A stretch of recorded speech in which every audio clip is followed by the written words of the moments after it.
মা, ওই দেখো, লাউয়ের চেয়েও বড়, গোল গাল হলদে। ওটার ভেতরে কি আরো নরম বিছানা হবে? বিছানার কথা ছাড়, ভাব দেখি কুমড়োর ঘ্যাট, কুমড়োর পায়েস, আহা, বাড়ির ভেতরটাকেও খাওয়া যাবে। বউ, চলো চলো, আমার পেটের ভেতর ইঁদুর না ডাইনোসর দৌড়াচ্ছে। থামো তোমরা, আগেরবার বোকামির জন্য ধরা পড়েছিলাম, এবার খুব সাবধানে থাকতে হবে। ওই বাড়িতে কারা থাকে আগে দেখতে হবে। ডাইনি মন্ত্র পড়ে নিজের চোখকে দূরবীনের মতো করে ফেলল। সে দেখল বাড়ির দাওয়ায় এক থুরথুরে বুড়ি তার পটলা নামের এক নাতির সাথে বসে আছে। আরে, এ তো একেবারে সোজা শিকার, এক বুড়ি আর তার বোকা নাতি। চলো চলো, এই কুমড়ো আজ থেকে আমাদের। যেই ভাবা সেই কাজ। ডাইনি পরিবারটা হাওয়ায় মিশে গিয়ে সোজা কুমড়োর কাছে পৌঁছালো। কুমড়োর গায়ে একটা পোকা খাওয়া ছোট্ট ফুটো ছিল। ডাইনি ফু দিতেই সেই ফুটোটা তাদের ঢোকার মতো বড় হয়ে গেল, আর তারা সাই সাই করে কুমড়োর ভেতরে ঢুকে পড়ল। কিন্তু ভেতরে ঢুকেই তারা থমকে গেল। কুমড়োর ভেতরে দেখা যাচ্ছে কুমড়োর আরেক কোণায় এক পরিবার গুটিসুটি মেরে বসে আছে। তারা মানুষ নয়, তারা হলো মামদভূত, একজন গোফওয়ালা কর্তা ভূত, তার ঘ্যান ঘ্যানে স্বভাবের স্ত্রী আর দুটো বাচ্চা ভূত, যারা কুমড়োর বীজ নিয়ে লুডো খেলছে। এই, কে রে তোরা? বিনা অনুমতিতে আমাদের বাড়িতে ঢুকেছিস? জানিস না এই কুমড়ো আমাদের পৈতৃক সম্পত্তি? তোমরা আবার কারা? এই কুমড়ো তো চালে পড়েছিল, এটা এখন আমাদের। ওগো, কি অসভ্য কথা! আমরা গত 50 বছর ধরে এই কুমড়োর লাইনে বাসা বেঁধে আসছি। এর আগেরটা ছিল চাল কুমড়ো, তার আগেরটা পুঁই শাকের মাচা। যাও যাও, ভাগো এখান থেকে। বউ, বউ চলো পালাই, এরা তো ভালো ভূত বলে মনে হচ্ছে না। এই, চুপ করো তো তুমি, এক চুলো নড়বো না এখান থেকে। এই বাড়িতে আমরাও থাকবো, অর্ধেক তোমাদের আর অর্ধেক আমাদের, বেশ, এটাই শেষ কথা। ডাইনি তার লম্বা নখ দিয়ে কুমড়োর নরম শ্বাসের উপর একটা গভীর দাগ কেটে দেয়। কুমড়োর ভেতরটা দুভাগ হয়ে যায়। দুই পরিবার নিজেদের নিজেদের ভাগের দিকে সরে গিয়ে রাগে একে অপরের দিকে তাকাতে থাকে। ভালো করলি না, কাজটা একদম ঠিক করলি না তোরা। এদিকে ডাইনির ছেলেটা কিছুতেই শান্তিতে নেই, তার চাই নতুন নতুন খেলনা। সে কুমড়োর ফুটো দিয়ে উঁকি মেরে দেখল পটলার ঘরে একটা ঝকঝকে টিনের গাড়ি রাখা। গাড়িটার লাল রং দেখে তার চোখ চকচক করে উঠল। মা, ওই গাড়িটা আমার চাই, আমি আনবো। আগের বাড়ির কাঠের ঘোড়াটা তো ওই মানুষগুলো কেড়ে নিল। যা, কিন্তু শব্দ করবি না, ধরা পড়লে এবার আর রক্ষে নেই। ডাইনির ছেলে চুপি চুপি ঘর থেকে গাড়িটা চুরি করে যেই না কুমড়োয় ঢুকতে যাবে, অমনি এক বাচ্চা মামদভূত ছায়ার মতো এসে তার হাত থেকে গাড়িটা ছো মেরে নিয়ে নিল। এটা এখন থেকে আমার। কি সুন্দর গাড়ি, আমার বাবা এটা আমাকে এনে দিয়েছে। মা, দেখো না, ও আমার খেলনাটা চুরি করে নিয়েছে। এটা তো অন্যায় মা। এটা আমার গাড়ি, এই এটা আমার গাড়ি, খেলনাটা দেবো না, দেবো না। খুশি ভাবে বসে তো চলে। এই খেলনা, দে না, দে, দে, দে। ও মা, থাম তোরা, এই একটা সামান্য খেলনার জন্য কি যে ঝগড়া শুরু করেছিস! ছি! ওদিকে ডাইনির স্বামীর পেটে আবার ছুঁচোয় ডন মারা শুরু করেছে। আজ ঠাকুমা ইলিশ মাছ ভাজা করেছে, আহা, কি গন্ধ! গন্ধেই যে আমার পেট ভরে যাচ্ছে গো। সে তার লম্বা রাবারের মতো হাত বাড়িয়ে যেই না মাছের বাটিটা ধরতে যাবে, অমনি উপর থেকে মামদকর্তা তার মাথায় কুমড়োর একটা পচা বীজ টুপ করে ফেলে দিল। ডাইনির স্বামী চমকে গিয়ে হাত ছড়াতে গিয়ে ধাক্কা খেলো মশলার কৌটোর সারিতে। ঝনঝন করে সব মশলার কৌটো মাটিতে পড়ে একেবারে একাকার। কে রে, কে? আমার রান্নাঘরে কে? ওরে পটলা, ওঠ ওঠ, চোর ঢুকেছে। চেঁচামেচি শুনে ডাইনি আর মামদো পরিবার ভয়ে কুমড়োর ভেতরে সেদিয়ে গেল। হ্যাঁ, সব তোমাদের জন্য হলো। একটা সামান্য মাছও খেতে দিল না আমার স্বামীটাকে। তোমাদের জন্যই আমরা ধরা পড়তে যাচ্ছিলাম। মোটেও না, তোমাদের ওই পেটুক স্বামী আর চোর ছেলের জন্যই এই অশান্তি। এই কুমড়ো ছেড়ে তোমরা চলে যাও, নইলে ভালো হবে না বলে দিচ্ছি। পরদিন সকালে পটলা উঠে দেখলো তার টিনের গাড়িটা উধাও, আর ঠাকুমা রান্নাঘরে গিয়ে দেখেন হলুদ, লঙ্কা আর নুন সব একসঙ্গে মিশে মাটিতে পড়ে আছে। ঠাকুমা ঠাকুমা, আমার গাড়িটা আবার হারিয়ে গেল। এই বাড়িতে একটা গাড়ি চোর ভূত আছে বলে মনে হচ্ছে। শুধু গাড়ি? আমার রান্নাঘরের দরজা দেখেছিস? এ কোনো সাধারণ চোরের কাজ নয় রে পটলা, এ হলো ভৌতিক উপদ্রব।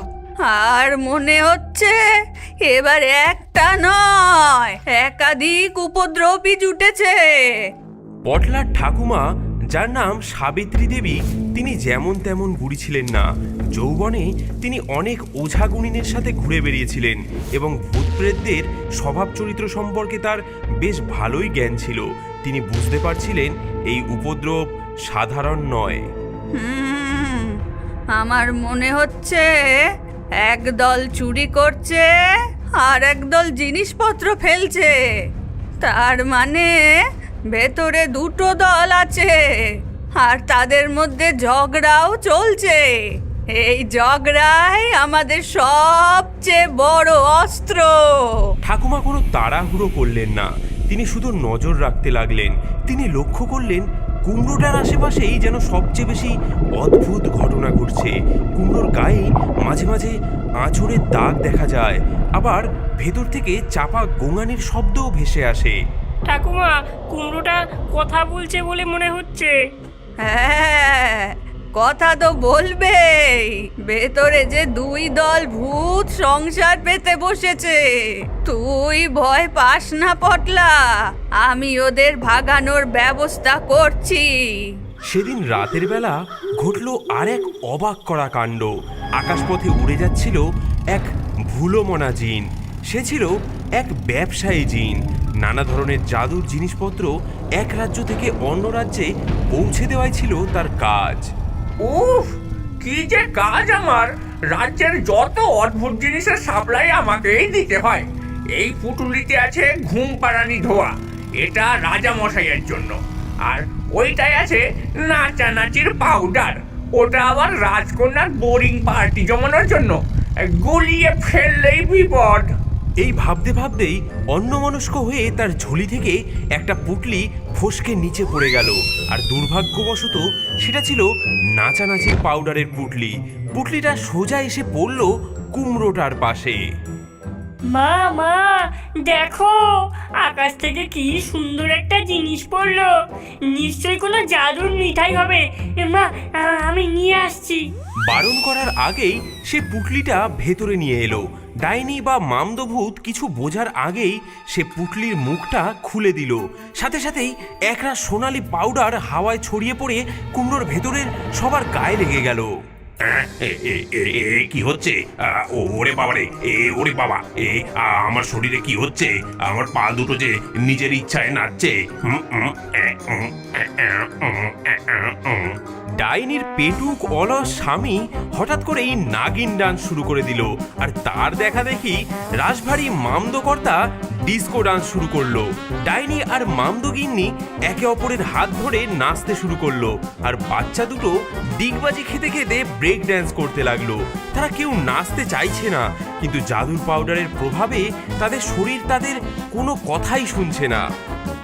বাইরে থেকে পটলা আর তার ঠাকুমা দেখলো এক অদ্ভুত দৃশ্য। বিশাল কুমড়োটা নিজে থেকেই দুলছে, লাফাচ্ছে, যেন ভেতরে কেউ ডিস্কো পার্টি করছে। ঠাকুমা ঠাকুমা, দেখো কুমড়োটা নাচছে। ভূতেরা নিশ্চয়ই ভেতরে নাচানাচি করছে। হায় ভগবান, এ কেমন তর উপদ্রব রে বাবা! ভূতেরাও আজকাল নাচানাচি শুরু করেছে। এদের কাণ্ড কারখানা তো দিন দিন আরো আজব হচ্ছে। কুমড়োর ভেতরে ভূতেরা নিরুপায় হয়ে নেচেই চলেছে, আর বাইরে বিশাল কুমড়োটা তালে তালে চালের এদিক ওদিক লাফাচ্ছে। এই অদ্ভুত দৃশ্যই ডেকে আনলো তাদের পরবর্তী এবং সবচেয়ে ভয়ঙ্কর বিপদ। উঠোনের ঠিক মাঝেই ছিল একটা পুরনো উইয়ের ঢিবি, আর সেই ঢিবির নিচে বাস করত এক ক্রোধী নাগিনী। সে ছিল এই অঞ্চলের সর্বকুলের রানী। দিনের পর দিন এই ভূতেদের উৎপাত আর এখন এই লাফালাফি করা কুমড়োর অত্যাচারে তার দিবানিদ্রা নষ্ট হচ্ছিল। হ্যাঁ, কারা কারা আমার ঘুম নষ্ট করছে? রাতে যখন কুমড়োর ভেতরে নাচানাচির পাউডারের প্রভাব সবেমাত্র কমেছে আর ভূতেরা হাঁপাতে হাঁপাতে দেওয়ালে হেলান দিয়ে বসেছে, ঠিক তখনই ঢিবির ভেতর থেকে ফোঁস ফোঁস শব্দ তুলে নাগিনী বেরিয়ে এলো। আর তার চোখ দুটো আগুনের মতো জ্বলছিল, আর তার মাথার মণি থেকে এক সবুজ আভা ঠিকরে পড়ছিল। কারা তোরা? কে তোরা? কার এত বড় সাহস যে আমার এলাকায় এসে এই হট্টগোল শুরু করেছিস? এই লাফালাফি করা কুমড়োর জন্য আমার ঘুম ভেঙে গেছে। আমরা তো এখানে থাকি। থাকিস? এটা কি তোর বাপের সম্পত্তি? এই পুরো উঠোনটা আমার রাজত্ব। আমি এক ছোবলে এই কুমড়োটাকে বিষে নীল করে দিতে পারি। তোদের আমি শেষবারের মতো সাবধান করছি, কাল সূর্য ওঠার আগে যদি এই কুমড়ো খালি না হয়, তাহলে আমি আমার সমস্ত নাক সেরা নিয়ে এসে এই কুমড়ো ভেঙে গুড়িয়ে দেব, আর তোদের প্রত্যেককে ছোবল মেরে অসাড় করে দেব। এই বলে নাগিনী ফোঁস করে একটা বিষাক্ত নিঃশ্বাস ছেড়ে আবার তার ঢিবিতে ঢুকে গেল। ঠিক সেই মুহূর্তে সাবিত্রী ঠাকুমা তার ব্রহ্মাস্ত্র প্রয়োগ করলেন। তিনি একটা ধনুচিতে একগাদা শুকনো লঙ্কা, সর্ষে আর নিম পাতা দিয়ে আগুন ধরালেন। তারপর সেই ধোঁয়া নিয়ে পুরো বাড়িতে ঘুরতে লাগলেন, বিশেষ করে কুমড়োটার চারপাশে। লঙ্কা পোড়ার ঝাল আর সর্ষে পোড়ার ঝাঁজ, ভূত পেতনি যে যেখানে আছিস পালা শিগগির আজ। লঙ্কার ধোঁয়া কুমড়োর ভেতরে ঢুকতেই হুলুস্থুলু বেঁধে গেল।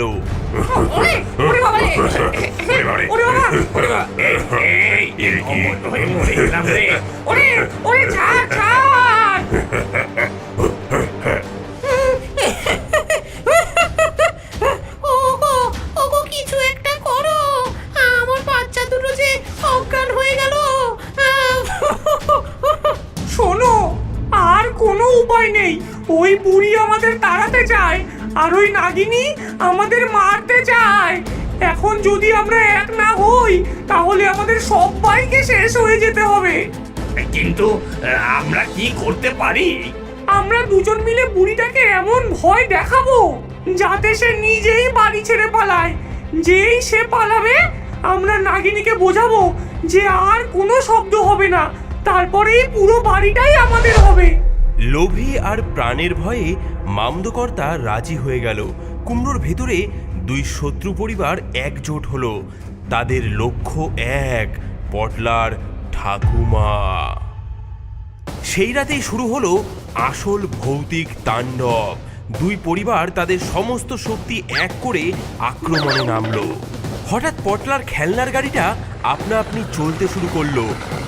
ডাইনির ছেলে আর বাচ্চা মামদভূত মিলে ওটাকে চালাচ্ছে আর খিলখিল করে হাসছে। রান্নাঘরে বাসনপত্রগুলো নিজে থেকেই একে অপরের সাথে বাড়ি খাচ্ছে আর শূন্যে ভাসছে। ডাইনির স্বামী আর মামদ কর্তা মিলে এই কাণ্ড করছে, আর ডাইনি ও মামদ গিন্নি মিলে জানলার বাইরে থেকে তাদের লম্বা ছায়ার মতো হাত বাড়িয়ে পটলার লেপ ধরে টানা হেঁচড়া করতে শুরু করলো। ও ঠাকুমা, ভূত ভূত, আমার লেপ ধরে কেউ যেন টানছে। বুঝেছি, তোরা একজোট হয়েছিস তাই না? দাঁড়া, তোদের মজা দেখাচ্ছি। এটাই তোদের শেষ রাত। ঠাকুমা বিছানার তলা থেকে একটা পুটুলি বের করলেন। তাতে ছিল মন্ত্রপুত শক্তিশালী জিনিস, একটা জবা ফুল, কয়েকটা লোহার পেরেক আর এক বিশেষ ভূত আঁচড়া গাছের শিকড়। তিনি পুটলিটা হাতে নিয়ে কুমড়োর দিকে এগিয়ে গেলেন। বুড়ি আসছে, সবাই তৈরি তো? এবার শেষ ভয়টা দেখাবো। চলো কুমড়োটাকে শূন্যে ভাসিয়ে দাও। যেই না ডাইনি আর মামদকর্তা তাদের সম্মিলিত শক্তি দিয়ে কুমড়োটাকে শূন্যে ভাসাতে যাবে, এমন সময় যেই বাড়িতে আশ্রয় সেই বাড়ি হোক বিনাশ, অশুভ শক্তি দূর হ। পুটলিটা কুমড়োর গায়ে লাগতেই যেন বোমা ফাটলো। কুমড়োটা মাঝখান থেকে ধরাম করে তীব্র এক আলো ছড়িয়ে ফেটে দুভাগ হয়ে গেল। ভেতরে থাকা ডাইনি পরিবার আর মামদো পরিবার ছিটকে উঠোনের মাঝে এসে পড়ল। ওরে বাবা রে, আমাদের বাড়ি ভেঙে গেল। ও বাবা, এগুলো ভূত। একটা, দুটো, তিনটে, মোট মোট 6টা ভূত। ওরে বাবা রে, আমার কুমড়োর পায়েস, আমার নরম বিছানা, আমার বাড়ি সব গেল। সব তোমার জন্য, তোমার লোভের জন্য আজ আমরা গৃহহীন হলাম। তোমার সাথে জোট করাই আমার জীবনের সবচেয়ে বড় ভুল ছিল। আবার আমার দোষ? পালাও এখন, বুড়ি আবার কিছু করে ফেলার আগেই ভাগো। এমন সময় তারা দেখলো নাগিনী তার ঢিবি থেকে বেরিয়ে আসছে। এই না দেখে ডাইনি পরিবার দিল একদিকে ছুট। পটলার ঠাকুমা হাসতে হাসতে তার ভাঙা কুমড়োর দিকে তাকিয়ে রইলেন। মা, এখন আমরা কোথায় থাকবো? লাউও গেল, কুমড়োও গেল। ঘর বাড়ি ঝোপ আর না, ওসব সাধারণ জায়গায় আর থাকবো না। এবার আমরা এমন জায়গায় থাকবো যেখানে খাবার বা খেলনার কোনো অভাব হবে না।